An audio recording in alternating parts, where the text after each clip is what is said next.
À la une de l'actualité, le président Abdel Fattah el-Sisi a réclamé aux pays participants au sommet du nouveau pacte financier mondial qui s'est tenu à Paris de ne pas lancer de promesses sans les mettre en vigueur.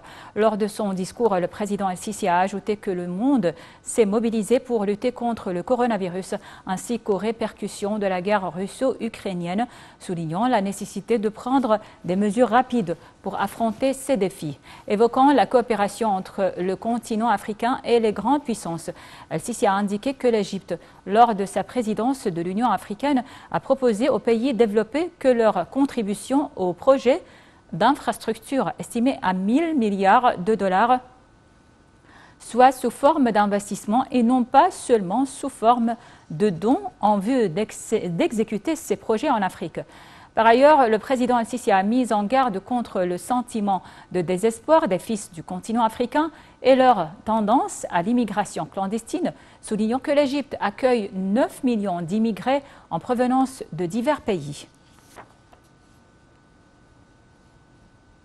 Et en marge du sommet de Paris, le président Abdel Fattah el-Sisi s'est entretenu avec son homologue kényan, William Ruto.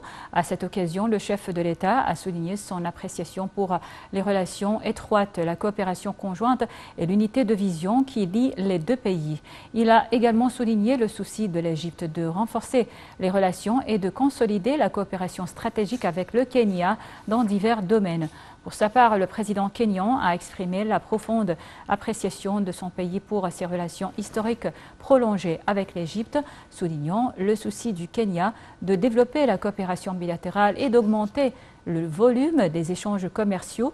Il a apprécié le rôle central que joue l'Égypte dans la région en termes de maintien de la paix, de la sécurité et de la stabilité.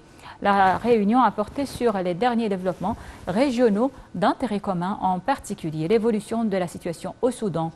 Les deux présidents ont convenu d'intensifier la consultation et la coordination au cours de la période à venir dans le but de trouver une solution à la crise au Soudan. Une solution qui parvient au calme et à un cessez-le-feu de manière à épargner au peuple soudanais frère les répercussions humanitaires des combats et à soutenir la voie du dialogue pacifique.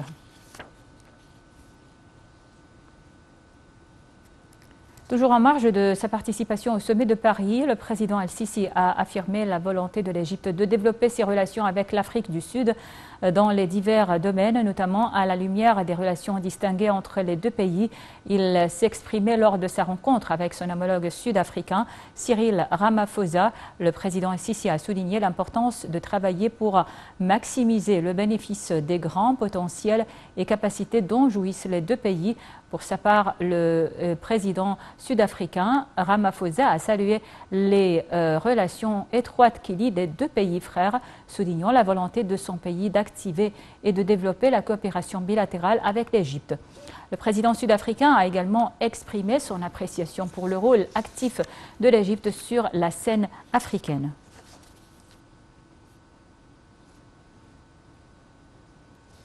Le président Abdel Fattah el-Sisi a également rencontré à Paris le ministre français de l'économie et des finances Bruno Le Maire. Le porte-parole de la présidence, le conseiller Ahmad Fahmi, a déclaré que le président el-Sisi a exprimé son aspiration à approfondir et développer la coopération conjointe avec la France dans les domaines économiques et de développement, notamment en augmentant les investissements français en Égypte. De son côté, le ministre français de l'économie et des finances a affirmé l'attachement de son pays à maximiser la coopération avec le gouvernement égyptien dans les différents domaines qui seraient dans l'intérêt du processus de développement en cours en Égypte et les moyens de fournir les mécanismes de financement nécessaires en faveur des plans des deux pays pour les programmes de coopération financière et technique.